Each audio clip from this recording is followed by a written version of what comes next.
He can dance if he wants to. He can leave his town behind. Because his town don't dance. And if you don't dance, then you're no town of mine. Hi, I'm Torin, and welcome to Torin Loves The Simpsons. Today we're looking at Season 2, Episode 5, Dancin' Homer, an episode where Homer spurs on the Springfield Isotopes to victory by dancing and riling up the crowd, leading him to get hired as a team mascot, culminating in him getting called up to Capital City to cover for their baseball team's mascot for a couple innings each game, resulting in him completely flopping his first game and getting fired. Let's dive on it. Let's start with the humor, and we get some pretty solid material right away. I particularly enjoy Otto just being Otto here. Bleeding Gums singing the anthem is great, particularly to bring him back for a memorable joke without him taking over the episode. Side note, in this instance, he's voiced by Daryl L. Coley instead of the usual Ron Taylor due to scheduling conflicts for Taylor.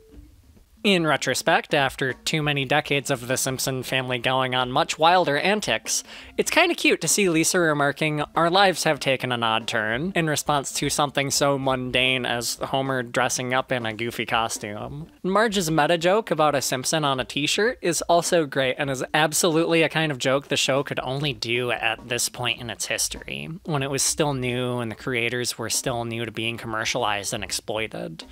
I love the subtle commentary on the commercialization of media here. It seems this episode took the same hint as the previous episode, and really stepped up on its pacing and delivery. Things feel fun and lively in much the same way as Two Cars in Every Garage, or The Telltale Head, or Krusty Gets Busted. And much like the latter two of those examples, it does great work with surprisingly few jokes. There are few to no standout moments of this episode, like, the Bleeding Gums national anthem is memorable, but not particularly hilarious. But even with that being the case, the episode is still engaging and fun and funny. No real peaks, but steady, decent humor throughout, and I'm giving this episode's humor an A. As for the plot, it's pretty good. Not a classic by any means, but it's presented really well overall. It's a little weird to see Bart and Lisa initially put up some resistance to moving but immediately fold, but their reactions to moving are pretty spot on. Bart is worried about his friendship with Milhouse above all else, and Lisa doesn't really relate with her classmates, so for her it's like, you know, whatever. The brief cameo by Tony Bennett is pretty cool, and is noteworthy as the first example of a guest star playing themselves. A phenomenon that has come to know no end. It's nice that the show kept things restrained for now. While the family kinda meets him, it's brief and you can pretty easily miss it if you're not paying attention at that particular moment. You might recognize his voice though, even though he's singing an original song written by the show staff for this episode. And they did a really phenomenal job with it too. And this song feels right at home alongside Sinatra or real Tony Bennett. But even if I think the plot is well presented, ultimately it does have to come down to the actual substance of the plot. And we're not totally empty here, but we're a little lacking in substance. The story ultimately does and says so little.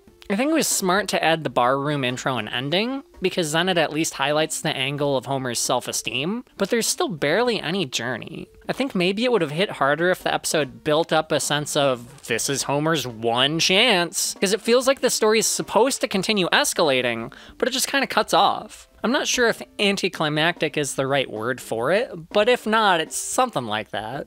So we have a plot that does a lot of things right, but also kind of falls flat in a big way. It's a little bit of a tough call, but I think this plot deserves a B+. And now for the final rating. With an A for humor and a B+ for plot, this episode overall gets an A-. That's honestly a bit better than I was anticipating going into this review, because like I said earlier, this episode doesn't really have any major peak moments, so it's kind of forgettable, but it's worth remembering in my opinion. Thanks for watching. Please remember to hit the like button and subscribe to the channel, and click the bell for notifications. Up next we have Dead Pudding Society, so I will see you in that video.